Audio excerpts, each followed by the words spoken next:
I'm James Spann. This is the holiday edition of the Weather Xtreme video. This is for Monday, the 5th of July. We'll just crank out one of these today. And boy, the air is unusually dry. The humidity values are relatively low, and nobody is complaining. Let's take a look out the window early this morning. About 6 o'clock, a little hour later than usual, cranking these out. That's the Tuscaloosa sky cam looking back over toward the eastern horizon. Gorgeous morning. Pretty much the same view from Birmingham, looking east-southeast from the top of the Daniel building. And way down south, that's our Gulf Shore sky cam on top of the Phoenix All Suites. They are mostly cloudy down there, and they are still in deeper moisture on the Alabama Gulf Coast. There's the water vapor satellite shot, and you can see how dry air covers much of the eastern third of the nation this morning. Watch warning map, we got flash flood watches up from near Childress, Texas to Des Moines, Iowa. That's where the most active weather will be today, but there's no formal severe weather risk this week, just mainly the threat of heavy rain in through there. You can see why we got flash flood watches up in that region. There's the QPF chart for the next 5 days, suggesting potential for over 6 inches of rain north of Kansas City. Again, good rains are likely on the Gulf Coast. This, by the way, valid through Friday evening at 6 or 7 o'clock. In Alabama, nothing for the northeastern part of the state, while Mobile could pick up 2 inches this week. It'll be another situation where no doubt, at least in the short term, the best chance of rain will be well to the south and west. And hey, the tropics are active. 1, 2, 3, 4, you count them.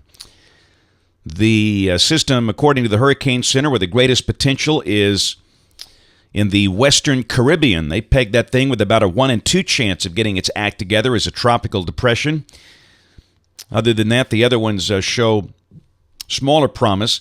We'll take a look at the modeling on 96, which is that higher probability storm in the Western Gulf. And this one looks similar to Alex, although the models that identified bring it up toward the Texas Gulf Coast. And understand, not all models are. Some are. And we'll just have to wait and see. It'll inevitably be a western Gulf storm, not affecting Alabama or the central Gulf Coast or the oil slick. But we'll have to keep an eye on that for our friends in Corpus Christi and, again, South Padre Island and maybe even northeastern Mexico. We'll see. Let's look at modeling here. This is the OZGFS at 1 o'clock today. Ridge over the east. Trough back over the northwest, and down below that, the deeper moisture is still south of Montgomery. So while we should stay dry up here, weak surface low in the Gulf will mean a pretty decent chance of showers and storms for the far southern part of Alabama, the Florida Panhandle. Tomorrow, that weak low begins to drift northwest, and you can see that there will be enough moisture for a chance of showers and storms over southwest Alabama and a pretty good chunk of Mississippi, but really we stay dry. And we'll lean it that way in the forecast. Wednesday, same thing. Chance of rain here looks awfully small. Pretty good chance of getting wet down there at Gulf Shores. Mobile, as you see, that broad surface low is over Louisiana. Thursday, I promise, we're looking at different maps. They just look the same. We stay dry, deeper moisture just west of here. We'll mention probably a chance of a shower for the western part of the state like Tuscaloosa. That surface low is near Shreveport, and on Friday, the low is near Memphis.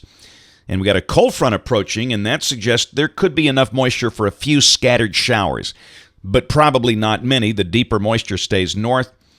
And then Saturday, starting off the weekend, you can see how a heat bubble shows up off to the west over New Mexico and Texas, troughing over the east. And that's going to push a surface front in here. And that would suggest a chance of showers and storms on Saturday, with drier air just to the north and west. And Sunday, the front pushes all the way down to Montgomery.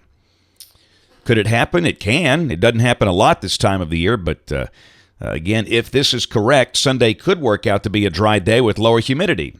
And a week from today, look at the trough developing. The heat bubble is out west, a trough is over the east, and that would suggest Monday of next week, the 12th, would be dry. But again, you all know that could easily change and probably will. We'll check the end of the forecast on the 20th of July.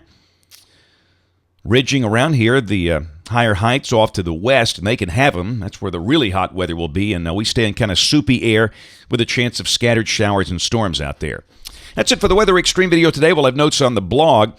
Tomorrow could be a travel day for me. We'll just have to see how that goes. It's going to be a kind of an interesting week this week, as I'll be embarking on a longer trip late this week, but tomorrow might be a short trip. But we'll see. I might be able to crank one out.